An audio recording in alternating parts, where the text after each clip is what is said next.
আসসালামু আলাইকুম। এইচএসসি পরীক্ষার্থীরা 2024 সালে যারা পরীক্ষা দিতেছো তোমাদের জন্য জরুরি নোটিশ প্রকাশ করেছে। গতকাল এই নোটিশটা প্রকাশ করেছে।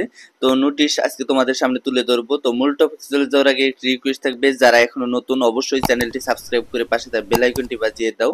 যারা ফেসবুক পেজ থেকে দেখতেছো অবশ্যই ফলো দিয়ে লাইক দিবা, কারণ একটি লাইক আমাকে নতুন আপডেট দিতে উৎসাহিত করে। দেখো, এই বৃষ্টিজনিত কারণে একটা নোটিশ প্রকাশ করেছে। সংশ্লিষ্ট সকলকে জানানো যাচ্ছে যে আজ 30 জুন 2024 এইচএসসি ও সমমান পরীক্ষা শুরু হয়েছে, অর্থাৎ গতকাল শুরু হয়েছিল।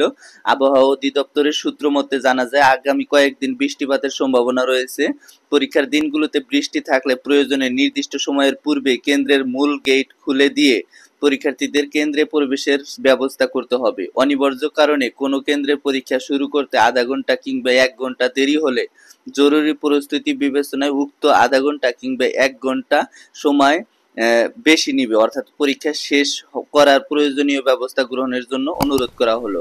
তাহলে এখান থেকে বুঝতে পারতেছো যে পরীক্ষা কিন্তু সঠিক সুন্দরভাবে সম্পন্ন করবে, এবং কি বৃষ্টিজনিত কারণে যদি পরীক্ষা নিতে দেরি হয় ওই দেরির টাইমটা কিন্তু দিয়ে দেবে। অর্থাৎ বোর্ড সংশ্লিষ্ট তারা বলেছে যে যদি 1 ঘন্টা বা আধা ঘন্টা পরীক্ষা নিতে দেরি হয় ওই সময়টা যেন শিক্ষার্থীরা পায়, এবং কি সে অনুযায়ী তাদেরকে সময় দেওয়া হবে। তাই বৃষ্টি থাকলেও তোমাদের পরীক্ষা হবে, এইটাই কিন্তু বোর্ড সংশ্লিষ্ট সকলরা বলতেছে।